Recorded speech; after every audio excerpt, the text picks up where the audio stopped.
Hello, my name is Adam Smith, and it's my very great pleasure to welcome you to this special pre-event, which is a prelude to our Nobel Prize Dialogue on the Future of Work, which will be broadcast live from our studios at the University of Pretoria tomorrow. This hour will be dedicated to a conversation with Julien Zeerath, professor at Karolinska Institute, who's going to give us a behind-the-scenes look into the Nobel Prize. But before we get started, it's my pleasure to introduce two people to give welcoming comments. First of all, the CEO of Nobel Prize Outreach, Laura Spreckmann. Laura, over to you. Thank you, Adam, and a warm welcome, dear guests, to this very special conversation, which is launching Nobel Prize Dialogue Pretoria.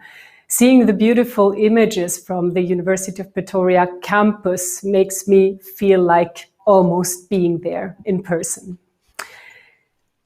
I'm so much looking forward to this conversation with Professor Julien Zeerath, who will share the inner workings of the Nobel Prize. It's a great pleasure to have you with us, dear Julien, sharing all your insights and experience. Before I conclude, I would like to thank the University of Pretoria for this collaboration, our Nobel International partners for your commitment, and not least, my dear colleagues for your excellent work. With this, enjoy the session. Thank you. Thank you so much, Lara. And now we have comments from the Vice-Chancellor and Principal of the University of Pretoria, Professor Tawana Kupe. A very good evening, good afternoon, and good morning to everyone here today. We're extremely proud to be hosting this event today and for our association as the University of Pretoria with the Nobel Prize Outreach, a partnership which works towards the sharing and co-creation of knowledge, which we are very passionate about. There have been moments in history where South Africans have stood tall on the world's most intellectually charged stage. And we remember President Nelson Mandela, Nadine Gordimer, Desmond Tutu, and Albert Luthuli as being among our 11 Nobel Prize winners. Here at the University of Pretoria, we live out the legacy of Albert Luthuli's Peace Prize through the Albert Luthuli Leadership Institute, which aims to develop a new generation of responsible leaders shaping local and international business practices and policies in support of social and environmental justice. Tomorrow marks an extremely exciting day for the University of Pretoria as we host the first Nobel Prize Dialogue ever to be held on the African continent, bringing together a gathering of Nobel laureates, key opinion leaders, policymakers, students, researchers, and citizens to discuss the future of work. The University of Pretoria is passionate about our position as an African university with global connections. It may sound like a bold statement, but the future of the world hinges on the future of Africa. Africa is the future, not just for Africans, but for the entire world. Why is this? Africa's population of more than 1.3 billion will double by the middle of this century, potentially rising to 4 billion people by 2100, or around 1/3 of the world's population. It is also the youngest population, and so as a global community, we have a shared responsibility to ensure that this young, fast-growing continent, brimming with promise, grasps the opportunity for the good of us all. As a university, we play a central role in ensuring our students are well-educated and appropriately skilled for the future. We are firmly focused on producing graduates that are able to change, adapt, and thrive. In a disrupted and changing world, there must be the generation that learns how to learn, unlearn, and relearn in order to succeed in their professional lives. As barriers of the African Knowledge Society, our youth will contribute significantly to innovation and entrepreneurship on the continent if the necessary resources are mobilized to allow them to realize their full potential. With human potential really being at the heart of creating an Africa we all want to see, I can't think of no better way than bringing together a group of creative, collaborative, and critical thinkers, as we will tomorrow, to unpack the building blocks of what the world of our future generations of workers will look like, so as to prepare and enable them to enact sustainable positive change. Their actions and ideologies will shape the generations that lie ahead, just as our predecessors have impacted the people we are today. Today, our working world stands disrupted by COVID-19 pandemic.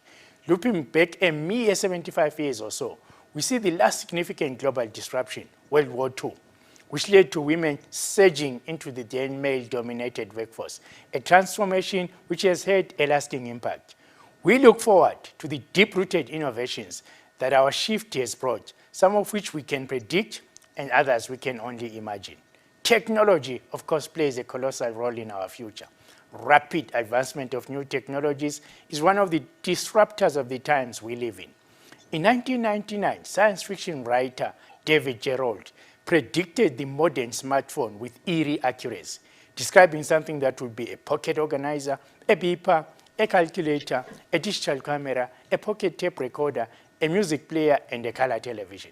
As we stand today in the shallow waters of the rising fourth industrial revolution, we look forward to robust discussions around the transformations that this will bring, and to shared insights that will help us understand and overcome the challenges we face to create a better, new, sustainable world. I thank you. Thank you very much indeed, Professor Coupe. And if the future belongs to the young, it surely belongs to Africa.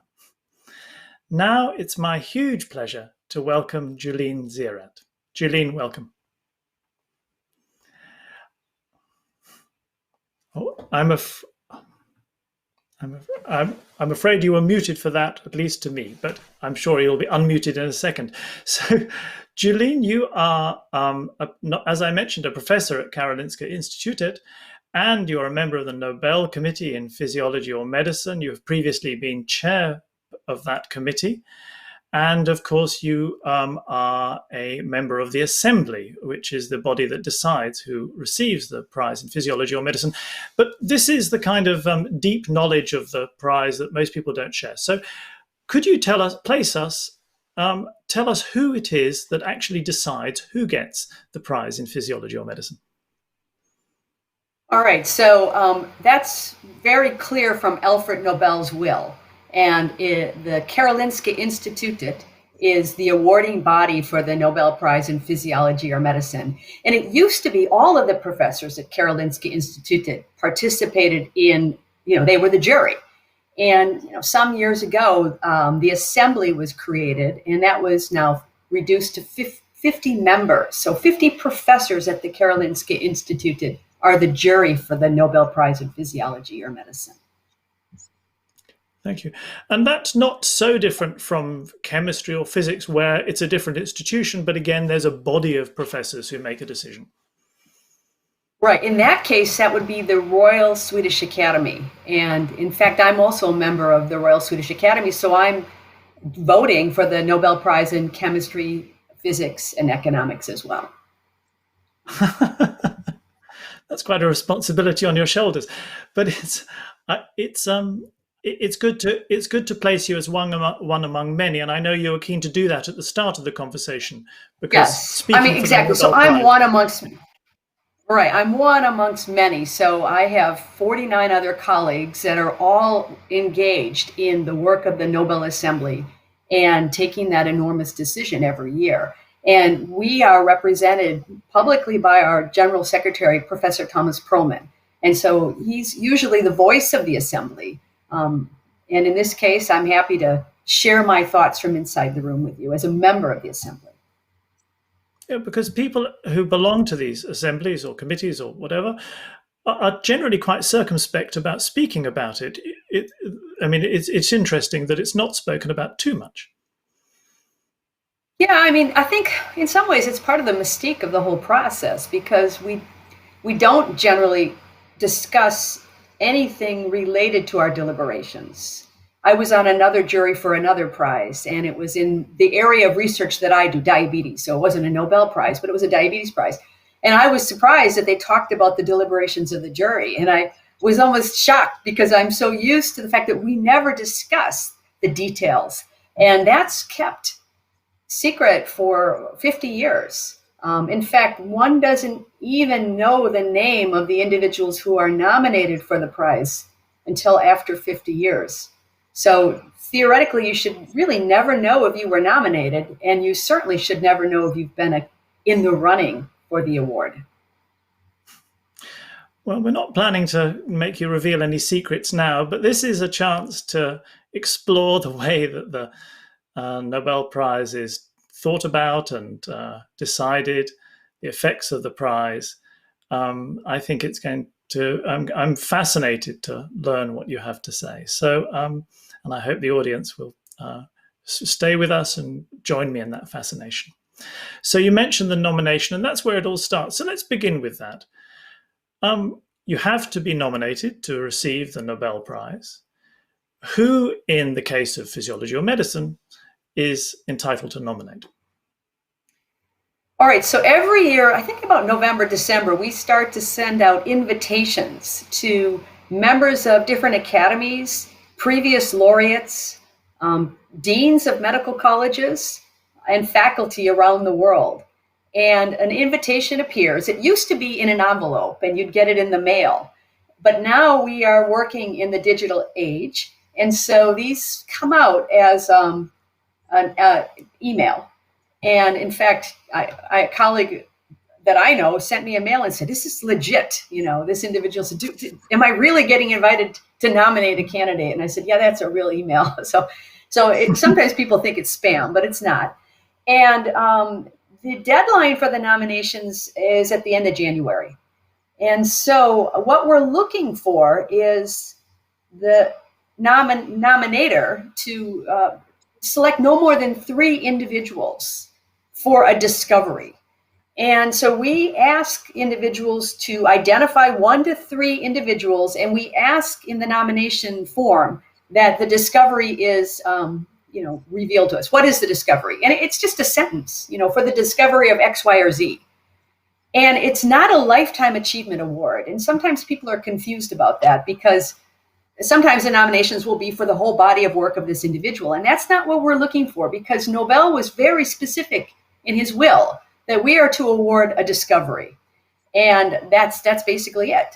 And so, theoretically, you could have done, 1 experiment.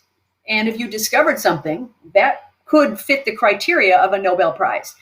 And so the next thing we're looking for is a short paragraph of what is the discovery. So we would like the nominator to put in a few sentences on what they think the nominated candidates did for the discovery that they feel should be awarded the Nobel Prize. And now that we've gone, we used to get about maybe 400 nominations a year, 500 or so. And now we've got double that. So we've got almost 1,000 nominations a year. And every year we have about 25% of the nominations are candidates we've never evaluated before. So they're newly nominated candidates. But the large majority of the nominated candidates are previously nominated candidates. And one has to be nominated in the year to be considered for the prize. And every year we start over. So if a candidate was nominated in 2009, but they're not nominated in 2021, we wouldn't consider that candidate because they weren't nominated this year. Mm-hmm. So essentially that's what you look for. And you cannot do a self-nomination. So you can't nominate yourself. And so clearly it should be a discovery. And sometimes that doesn't happen in the letters that we get. There are other things. Well, several strands to pick up on that. One thing is that you've already mentioned Nobel's will twice. And yes, he specifies, in fact, for each prize, each of the 5 prizes, and now, of course, there's economics as well, so there are now 6 prizes. But for each of the prizes, he specified what it should be, a discovery or an invention or what, different phrasing. And you've stuck very closely to that original phrasing. It's interesting that the will is so dominant in dictating the action still, 120 years later after the beginning of the prize. Right, so we can't go after an invention or an improvement. I think chemistry has everyone has a discovery. The science prizes are all discovery. And chemistry has an improvement and physics has an invention. And we are only discovery. So I would say that limits us more than the other prizes. We're very limited. And what we're looking, we can get to this as well, but what we're really looking for has to be a discovery. And it should either be a new paradigm or paradigm shifting. Yeah, we definitely will get to that. Thank you. But then on this 25% of nominations being new nominations. So I was going to ask, do you think it makes a big difference who you ask to make the nominations? Because is it the case that discoveries that are of the magnitude that people are going to suggest them are so well known that if you just ask a big group of scientists in relevant fields, you're going to get all the relevant people? Or by going to different groups of people, do you actually end up finding new discoveries that you didn't know about otherwise? It's a hard question to answer because you have to do I'm a scientist, so you have to do the experiment.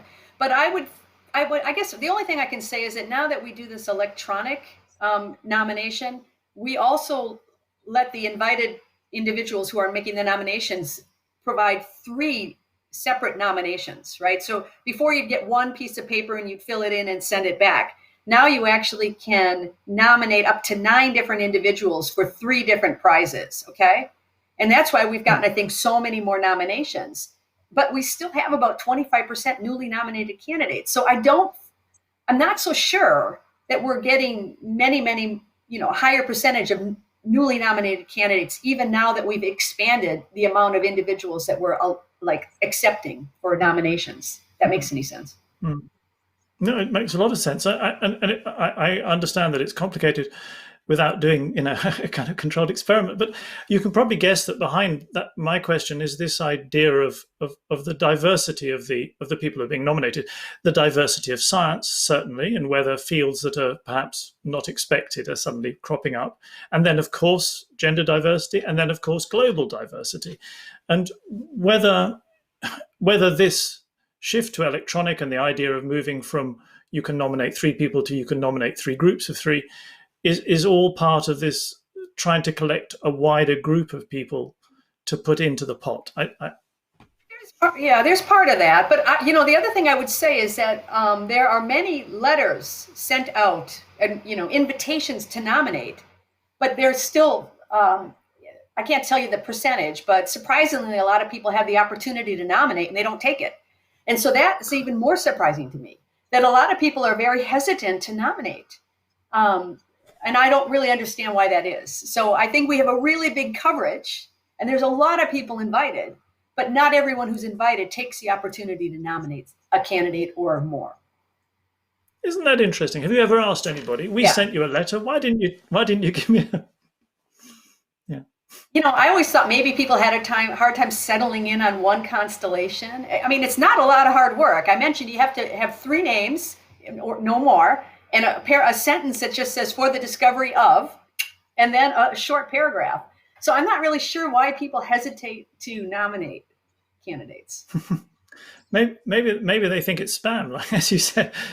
Maybe you need to send them a photograph of you in that setting because it looks so utterly Swedish, the setting you're talking to us from, that I'm sure that it would convince anybody that it's the real McCoy. Yeah. Anyway, so we get to the end of January, and that's the close of nominations. And then you have this big pool. One question that I've always longed to ask, I know that you on the assembly have the power to nominate yourselves. You can not nominate yourselves, you can nominate other people. So right. if there was a candidate you thought desperately ought to be there, but nobody had nominated them, would you then put them in the pot yourself? Would you say, well, they ought to have been in there in the first place? Yeah, we can do that. And we can have a secretary nomination. So our general secretary, Professor Perlman, can nominate a candidate. I don't know that we do it after the fact, but we might do it in advance. I mean, of course. We as members of the assembly should be nominating candidates as well. And we pay a lot of attention to conflict of interest. So we really, if you have a conflict with a candidate, you're not involved in voting for someone that you have a professional relationship or any kind of relationship with. But you, as a member of the assembly, you can nominate candidates as well. So now this process starts of looking through the nominations and beginning to whittle them down. Describe that process that lasts between the end of January and the day in October when the announcement is made. Right. So you mentioned that I was chair of the committee, and the committee is a small working body of the assembly. The assembly is 50 members. The committee is a group of 5. And every year we can bring in 10 more members, ad hoc members, to the committee. And generally they come for the assembly, and they work with the committee to sort through all these hundreds of nominations. And so I chaired that committee between, 13, 14, 15, those years, 2013, 14, 15.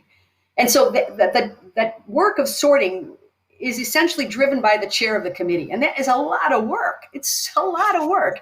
And, you're reading every nomination, and you can't be on the internet, and you can't work in an environment where people, at my job, where people walk in my office while I'm sorting out all the nominations, because they can't see what I'm working on. So, I'm locked up at home and reading the nominations, and we then meet in March, and we start to assign the work to the committee. And every candidate is looked at. Every nominated candidate is looked at very thoroughly.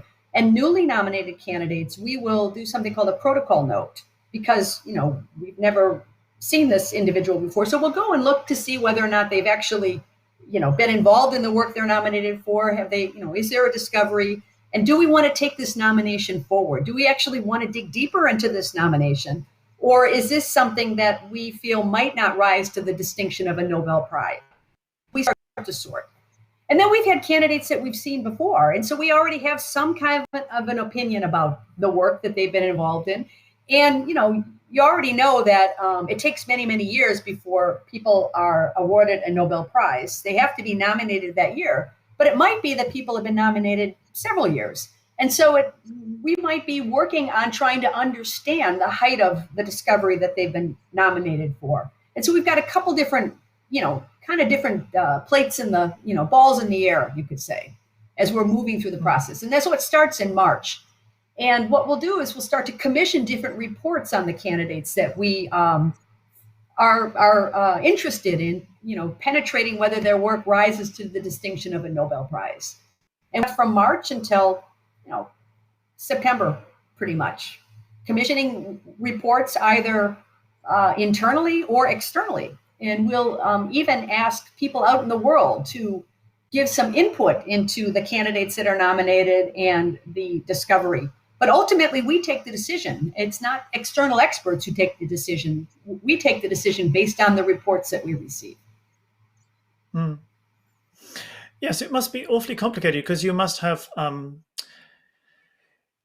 particular problems that you need to solve. For instance, a piece of work that is where the discovery is clear, but the discoverers are a little opaque, or there are too many candidates or competing stories, and sorting through that while remaining secret must be difficult, because often you want to talk to people, presumably, who are close to the candidates to find out what went on, for instance. But it must be, how do you maintain that secrecy?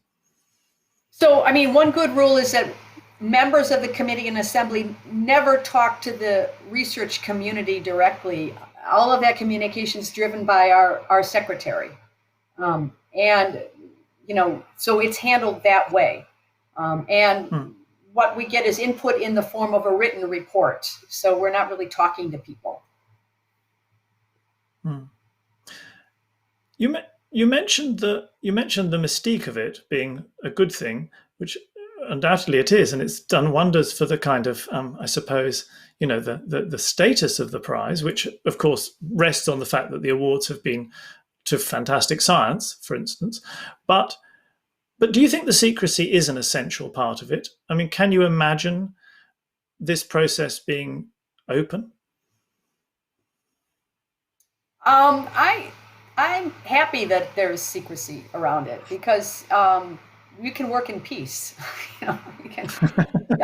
So there's already enough just to read, and then to have to deal with sort of an external relationship with other people around it, I think that would be complicated. So I'm quite happy that we can discuss things amongst ourselves, the members of the assembly and the members of the committee, and we can really deeply share what we feel about the work, and we can do that in a really honest way with each other, which I like that.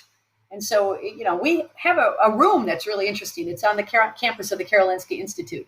And the room has got a very large table in the center of it. And around that large table are about, 20 chairs or so. And the room holds 50 individuals. So we all sit together in one big room around this circular table. And we really lean in and can really discuss the science.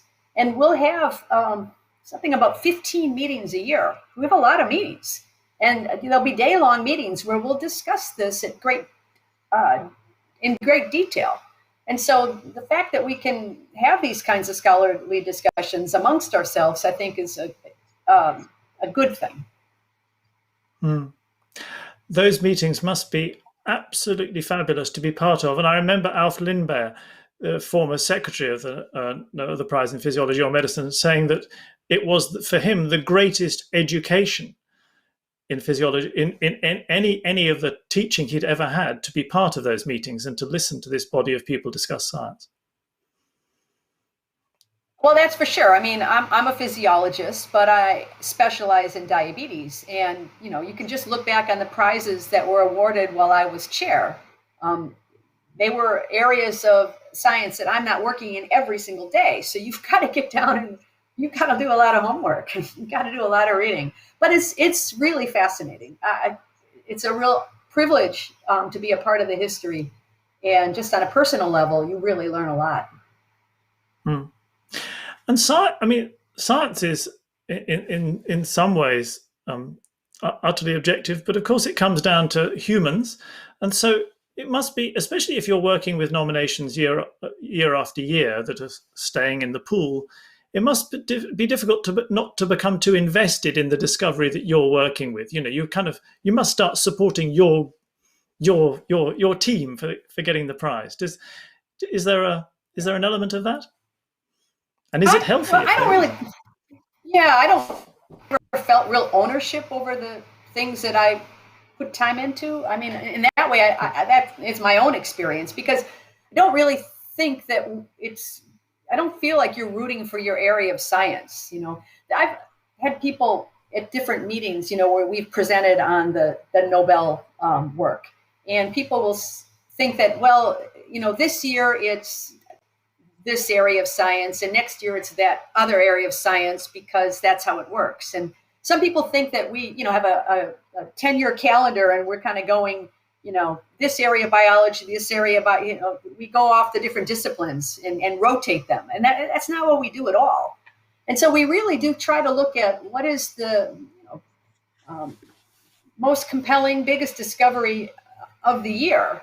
And it might not be that discovery was made that year, but it's of what we're working with at the time in that year. And so my colleague Klaus Sherry always says that, and I agree with him on this, every year it's really overwhelming. It's a lot of work. It's very, very, very, very difficult in the beginning. But by the end of the year, by October, when we vote, it's pretty easy, because we've done a lot of hard work and a lot of discussions and dialogues along the way. So by the time we're voting, that's always the easy part. Fascinating. So what are you looking for when you, discovery is a big word. What are you looking for when you're actually making the choice? It's probably different based on year to year, I could say. I mean, overall, I think it has to be a discovery. It is a discovery. Yeah. It is a paradigm shift or a new paradigm. The benefit to humankind is also something to consider. And sometimes with the real fundamental physiology prizes, people have a hard time seeing the benefit to humankind in that. But I guess I never have that problem, because all new knowledge is a benefit to humankind. And so that's, and then, you're right. I mean, we have perhaps, a half a dozen or so different constellations of things that we're working with. And so some are less clear than others. And that doesn't mean that we completely drop it. It might mean that we say that that's not really completely ready for, we're not sure yet. We haven't uncovered all the stones. And so it really would be this height of discovery, benefit to humankind, a new paradigm or a paradigm shift. Gosh, it must be so complicated because you so many variables. And one of the variables you're dealing with is that often people are on the older side when they're being considered because it's taken time for their discoveries to come through the mill and show themselves to be of significance, of the significance that's needed. And so you must, I don't know, I mean, so much to think about. One thing one must think about is whether people are actually going to survive long enough to be awarded the prize. If you've got. So the question is, do we look at the candidates and do an age or health test on them and say, oh, let's do a health test and see who's fit and who's not fit? We don't do that. So we don't consider that per se.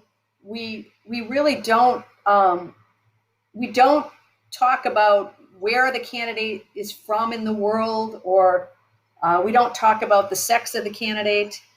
We don't talk about the institution that they're coming from. We don't talk about that.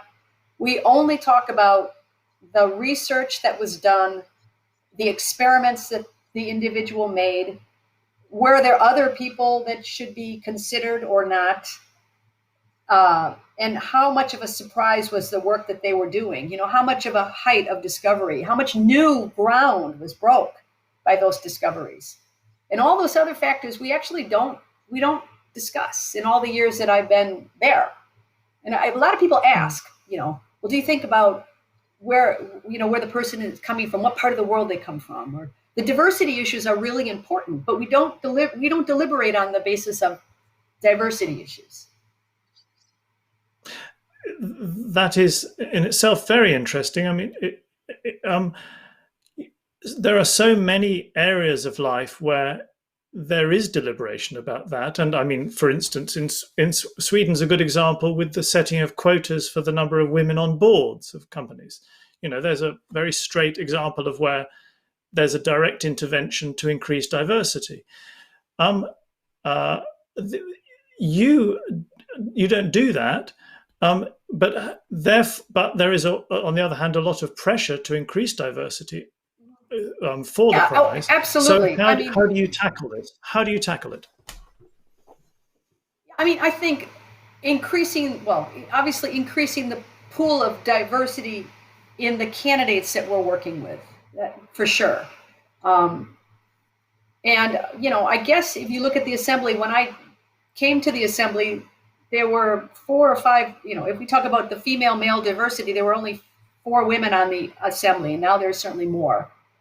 And our assembly is probably more diverse in terms of its cultural background because, years ago, it was only Swedish-born people that were on the assembly. And now we have a number of members on our assembly who were born elsewhere but speak Swedish, or they're professors at the Karolinska Institute. So even our assembly is more diverse. So, I mean, you're right about that. It would be nice to be able to take that into greater consideration, diversity per se. But the donor asked us to look at discovery. And so that's what we do in the first hand. And again, I mean, I realize these are awfully difficult questions there's 2 levels of difficulty. One is that they're just difficult straightforwardly. And then there's the element of the secrecy and the mystique around them. But it's interesting that Klaus Scherer says that it's an easy decision at the end.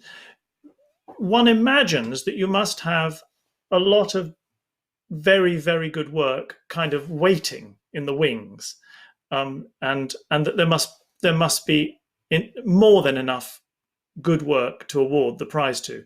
But it sounds as if actually there's about the right level. If it's easy to make the decision, that's not the case. You're not feeling that, goodness, I wish we had more prizes to give away because there's just so much good work. I wouldn't say it like that. It's just that when you come to make the decision, you feel like you're very well informed and you've turned the stones and you've kind of looked everywhere and you're really satisfied with the investigative work you've done. And so you can rest easy that you've really looked to see whether or not you've made the right constellation, for example, or the right prize. So in that respect, I think that just says that, we feel like we've put a lot of effort into making the right decision. And then when we've done, we are confident that we've done it. Okay, let's turn to the rule of three. So you can give 3 people the prize. Do you see any need at any point to change that, or are you very comfortable with that number? Right now, I feel comfortable with that number. I know that comes up a lot.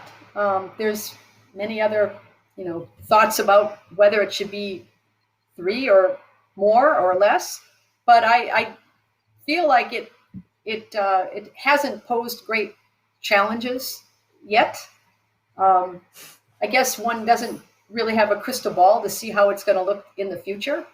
The other is that I think we can still identify individuals who are, making the discoveries. And even though people work in teams, we can still come down to where we can kind of see who is the definitive, the deletion test. If we took that person out of the equation, if that person wasn't there, we can still do that and say, well, this wouldn't have happened if this person wouldn't have made this discovery. And I think that, down in the future, obviously this will be a question that will be discussed, but right now I think that the rule of 3 still works. And just using your expertise from the Royal Swedish Academy of Sciences and the other prizes, more where I suppose, especially in physics, this is discussed a little bit more than in medicine yet. Do you think that a time might come when a team does get awarded the prize rather than an individual, as is the case, for instance, with the Peace Prize? I mean, you mean a team with many, many more than 3, right? And I'd come back to this. We have discussed this, and we're landing on that. We still are of the opinion that we can identify an individual who has, through this deletion test, who has made the discovery. And, the future, I don't know yet. I don't have the crystal ball, but right now we're still comfortable with that we can identify individuals. That's good answer. So we come to the day in October when you pick up the telephone and, well, first of all, there's a vote on the very day of the award. So the final vote you take just that same morning that you make the announcement, which is cutting things super fine. People don't realize we actually don't vote until that first Monday in October. And that's, that we have a meeting in the morning with the entire assembly, and we vote. And then we are, under a silence embargo, because then Professor Perlman, our general secretary, will contact the laureates. And, the intention is that they should be reached by telephone. And it's not easy to get their telephone numbers. It's not so easy because we don't, they didn't nominate themselves. Somebody else nominated them. And, there's no place on that nomination form for the telephone number of the candidate. So, I mean, in some cases, you're spending a lot of effort looking for the phone numbers. And there's one story, Jan Lindsten apparently called the wrong candidate on the telephone and got somebody on the phone and got the answering machine and called to say, here I'm calling to inform you you've received the Nobel Prize. And he turned out that he called the wrong guy, and he had to call the answering machine back again and say, hey, it's Jan Lindsten again. And sorry, you didn't get the Nobel Prize. So, we don't discuss anything. And Professor Perlman contacts the laureates, and hopefully he gets them and informs them of our decision. And then around 11:30 or so, we have a press release, and that's where we first tell the world our decision of the laureates. Well, as I say, it is cutting it very fine. And if suddenly in that last meeting you change your mind, then everything gets put on hold a bit, or at least disrupted. But yes, I think it's very interesting Why that, you and of vote. course the secretary. Yeah, I mean, can you remember? I mean, I'm not asking for any details, but can you remember an occasion when that vote has surprised you? No. There's a lot of dialogue between the committee and the assembly. I mean, the committee's job is to put forward a suggestion to the assembly. And then there's sort of an anchoring in of that and, a discussion point around that. So when we vote, there's not so many surprises, but things can happen. I mean, I think, one case maybe people might remember is Steinman. Ralph Steinman passed away. And he passed away the weekend before we voted. And we came to vote. And of course, no one knew that Ralph Steinman had passed away. We didn't know that. And in the will, we're not allowed to award a prize to an individual who's passed away. So we had acted in good faith. We came to our meeting Monday morning, 9:00 in the morning, and voted. And it turned out Professor Steinman passed away. And so that was a bit of a surprise. So I guess, things can happen. And I know that was a discussion point with the lawyers, and the decision was that we had acted in good faith, and we took our vote, and the decision held. And I was happy that decision held. Yes, but it's interesting that, yes, so much work has gone into it already that it's unlikely that at the last hurdle anything changes. It reminds me of once when the Large Hadron Collider at CERN released its results. I was a little surprised that everybody seemed to agree with everything that was said as a result of it. And a physicist explained to me, he said, "You don't understand physics. So much money has been invested in this thing already that everybody's pretty sure about where we're going to end up." And I suppose it's the same in this process, that you've put so much work into it that you've streamlined. Yeah. Yeah, I mean, where the mysteries are, the world doesn't know. So. Okay, so when that phone call happens, the life of the people who are called turns completely upside down. A wave breaks over them. And you, of course, have had the opportunity to observe this happening to people over many years. What would you say? I don't know. What would you say changes in the life of a laureate once that call has come? I mean, this is just my a generalized general impression. I mean, in my experience, the individuals that receive the award are scientists and university professors. Some are retired, but they've been engaged in research, and for the large part, they've been private individuals. They're not movie stars. They're very private people, and doing what they love and they have a passion for. And I would say that, they're not working in a way it's like an Olympian is very clear about the fact they're going to go to the Olympics and they want to win a gold medal in the Olympics.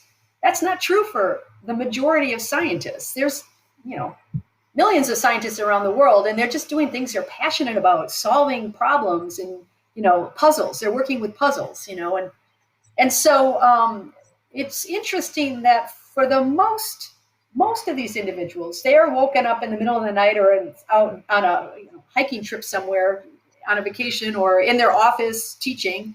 They get a telephone call, and many of them have a lot of disbelief. They're like, what? They didn't expect it.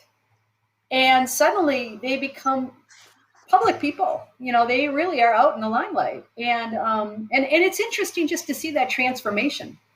You can search on a person's name before and then one day after, and their Google hits are like enormous. And when the candidates come to Stockholm for that lovely week, the celebration of science and culture and humanities, when they're in Stockholm, it's interesting just to see how that week of recognition and celebration of their many years of efforts is appreciated by the community. And so you kind of see that transformation as well, from somebody going from a very private life to a more public life. And so for some people, they embrace that, and for some people that's tough. It's, you suddenly have the spotlight on you and you were just doing your job. Yeah, I mean, you have suddenly been created as an ambassador for science in a way that you never previously imagined. And again, I know that I predict your answer, which is that you don't think about this. But given that you are making these ambassadors when you make those choices, is it really possible not to think about that? You're thinking about, okay, we're going to give the prize to this person, this person, this person. It must be in the back of your minds. Well, we are going to confer this ambassadorship on this person. Surprisingly, we don't think about that. We don't think about that. And it really is down there. I mean, it's down on the level of the science. We're reading the papers. We're in the scientific journals, reading the papers, looking at the data, and we're down there on the details. What did they do, and and what was known before that, and we try to figure out who is the one that take that one out of the picture. Would they still have done that experiment, or was that So we're down on that minutia. That's all this other stuff happens.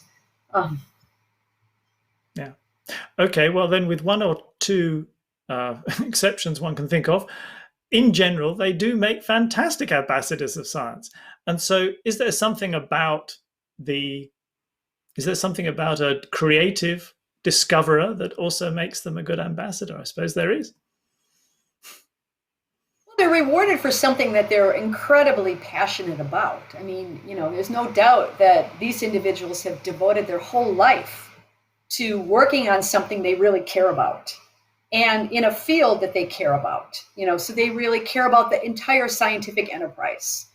And many are educators and want to, help, influence the next generation of curious minds. So they want to cultivate that. So in that respect, I think they're good ambassadors because they're nurturing the field of science. And they've had, great training. Most of them are very comfortable speaking about their science because they've done that. They've communicated their work. I mean, there are certainly areas that they are not experts on. They like to be comfortable in the area they know something about, so they can really talk about the science. I think maybe when you move people out of that comfort zone, people get a little bit more, maybe they're not the best ambassador then, but I mean, for the science, they're extraordinary ambassadors. So, I mean, I realize, Julene, that we're asking you to talk about, I'm asking you to talk about a great raft of things associated with the prize, and it's difficult to encompass everything in one person. But so, I realize this is possibly a hard question, but what do you think that the Nobel Prize is trying to do? By awarding the prize, what are you seeking to achieve?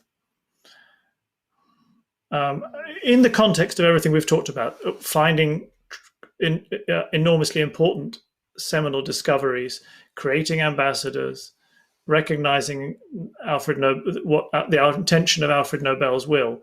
There's a lot in there, but yeah, I mean, now the prize, the 100 plus years that it's been awarded, I mean, they're historical landmarks that have been awarded. And so I actually do think we think about that. We think about, how will the prize be perceived? How will this year's prize be perceived in 50 years from now? We think about that.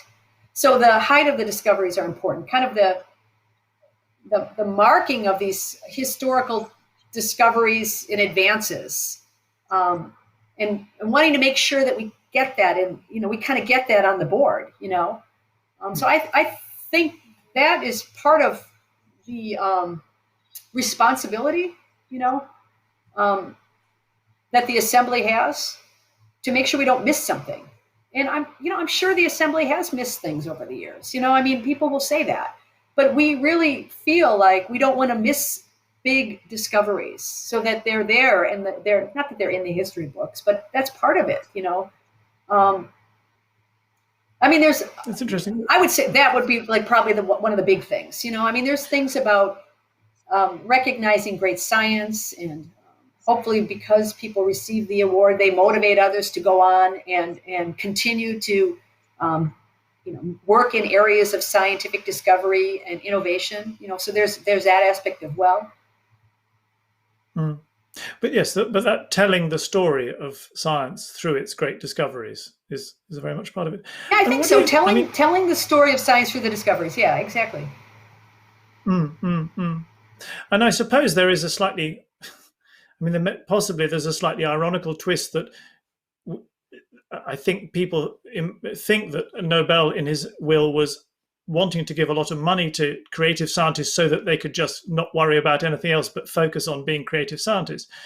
The media attention that a new Nobel laureate gets rather distracts from being a scientist, and so they have to learn to focus and get back to it and that sort of thing. But that's I'm sure that was. Well, I can imagine that was his intention. I never talked to him, but I imagine at the time it would have been that, because the prize is huge, but it's of the amount where you could really work in freedom. You had protected time. You really had the resources to be able to continue to do great things.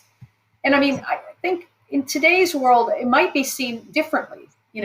I'm not so sure that the monetary aspect of this prize is so important. Of course, it's not a bad thing, but I think the distinction is much more important. And I don't know that you can put a price on the distinction of the Nobel Prize.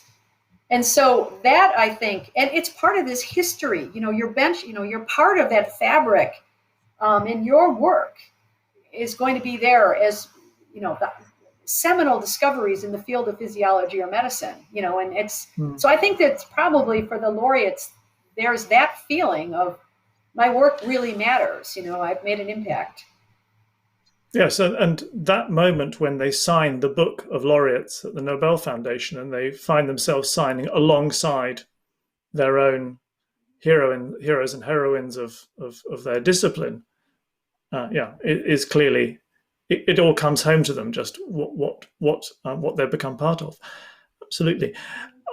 I've made you work terribly hard in this hour, and I'm very grateful to you for all the energy you've put into this conversation. Let me finish by asking what advice you might have, if any, for people who are going to be receiving the Nobel Prize. Well, you've seen it happen to a lot of people. Receiving, or the people who are in science, because I can actually do that better. So if you are someone working in physiology or medicine, or probably chemistry and physics, I would say, at least for medicine or physiology, you have to make a discovery. Simply you must make a discovery and break new ground or a new paradigm. And you should be prepared to fight dogma, because often when you're pushing the boundaries, you might be alone out there. And, you're the person that's out there really saying, oh, I have a different way of thinking about this. And, you prove that with experiments. And I would say that there's no requirement to publish in a high impact journal. It really needs to be solid work, and it should be published, and it should be a discovery. So it's not where you publish the work, it's what you're actually doing. And, train in excellent laboratories. I think that, get the best training you can get, and put yourself in environments where you can be around other people that are challenging you and pushing you to move your work forward. And I would say your personal background never matters. It doesn't matter if you come from a wealthy family. It doesn't matter if you've gone to the most prestigious university in the world or not. It doesn't matter. There's kind of no limitation for great ideas in your head. So it really is what you've accomplished and what you've done. And then you have to be patient. You really have to be patient, because it could take decades, really decades, before your work is, perceived, or it reaches a height of a Nobel Prize. And so I think those are a few things to put into your in your bag and carry them with you. Thank you very much indeed. And lastly, But the question of what you would say to a Nobel laureate, when that call is made in October and you say, congratulations, you've just been awarded the Nobel Prize in physiology or medicine, what single piece of advice would you give to a new laureate at that point? Laureate, make sure you have some protected time. Have somebody who's going to help you and fend off the phone calls. Make sure you get fluids and make sure you have good water supply and coffee. Take a moment and enjoy the pause, because it's going to be a very, very busy day. You got to have a really busy day. That's a super moment to end on. Thank you very much. Lovely thought. Thank you very, very much indeed, Jolene. It's been a pleasure speaking to you. I'm sure our audience has loved the insights, and I'm very grateful to you. Thank you. And I'd encourage all of the audience. Thank you, Jolene. I'd encourage everyone to please tune in again tomorrow, when at 10 o'clock in the morning, Pretoria time, we begin our Nobel Prize Dialogue on the future of work. See you all there. Thank you.